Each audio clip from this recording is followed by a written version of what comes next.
मयंक की बीवी नेहा की हाइट बहुत ही कम थी। वो इतनी नाटी थी कि लोग उसका कई बार मजाक बना देते। अरे नेहा, तेरे लिए तो मुझे किचन में टेबल रखना पड़ेगा।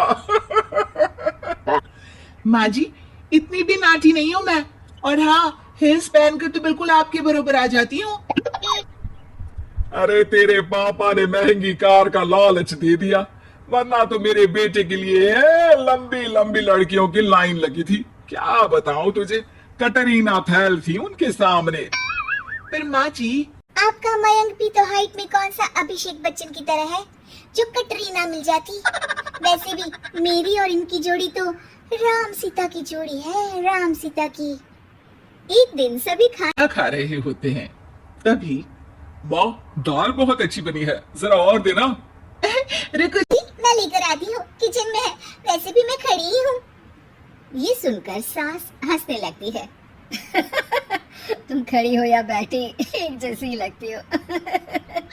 बस कीजिए जी, अभी हिल्स नहीं पहनी है, वैसे भी हिल्स पहनती हूँ तो आपके बराबर ही लगती हूँ। एक दिन नेहा सब्जी लेने बाहर निकलती है तो पड़ोसन कहती है, अरे देखो देखो कितनी नाटी है, मयंक तो दिखने में अच्छा है, हाइट भी ठीक ठाक है, फिर क्या जरूरत थी ऐसी नाटी बहू लाने की। दहेज बहन दहेज, अंधे हो गए थे पैसों के पीछे, अब करे जगह साई। दोनों की बात नेहा सुन लेती है और उसे बहुत गुस्सा आ जाता है।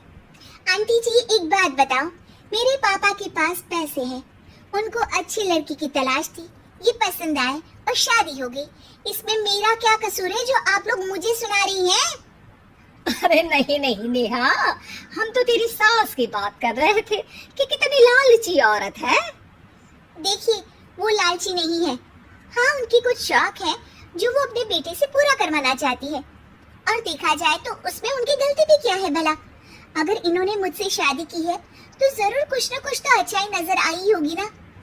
और अब ना तो मैं आपकी बहू हूँ और ना ही आपके रिश्तेदारों को मुझसे मिलना है, फिर ये बात समझ नहीं आई कि आप इतना परेशान क्यों हो रही हैं। ये बोलकर नेहा वहाँ से निकल जाती है।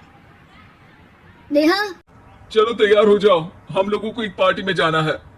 नेहा तैयार होकर पार्टी में जाती है, जहां मयंक का दोस्त उससे कहता है, अरे मयंक, तू लकी है यार, तेरी बीवी की हाइट इतनी कम है कि तुझे बच्ची की जरूरत ही नहीं है, भाभी ही बच्ची जैसी है। और मयंक, मेरी बीवी इतनी कम हाइट की हो ना तो मैं तो घर से बाहर ही ना निकलूं, कहीं फुदक कर चली गई तो लेने के देने पड़ जाएंगे। सभी नेहा पर हंसने लगते हैं। तभी पार्टी की जगह पर आग लग जाती है। अरे भागो यहाँ से, जल्दी करो, निकलो यहाँ से। अरे लेकिन बाहर के दरवाजे पर ही आग है, अब कैसे बाहर निकलेंगे, कोई रास्ता भी नहीं है। अरे रास्ता है ना, अगर कोई इस खिड़की से बाहर निकलकर अगर सामने के दरवाजे में आग को बुझा दे तो सब निकल सकते हैं। तभी नेहा उस छोटे से जरोखे से बाहर निकलकर आग को बुझा देती है। अरे वाह, भाभी जी ने तो आज हम सबको बचा लिया। वाह भाई वाह, बीवी हो तो ऐसी, अपने पति ही नहीं बल्कि यहाँ मौजूद सभी की जान बचा ली है इसने। भाई मयंक, माफ कर देना, तेरी बीवी तो सच में कमाल है। मुझे ये बात पता है और मुझे मेरी बीवी पर गर्व है। नेहा मुस्कुराकर अपने पति की तरफ देखती है। कुछ दिनों बाद जब नेहा और उसकी सास मार्केट जाती है, वहाँ पर, अरे भैया ये कपड़ा तो देना, कितने का पड़ेगा? माता जी ये तो बहुत महंगा कपड़ा है, लेकिन अब बस सिर्फ 2 मीटर ही बचा है, मेरे तो किसी काम का है नहीं ये टुकड़ा, तो आप 100 रुपया ही दे दीजिए। अरे भैया तो मैं क्या करूंगी इस टुकड़े का, लेकिन वैसे है बड़ा ही सुंदर। तभी नेहा बोल पड़ती है, इसमें तो मेरी पूरी ड्रेस बन जाएगी। ये कहकर वो कपड़ा ले लेती है। अगले दिन नेहा वो ड्रेस पहनकर सास के सामने आती है।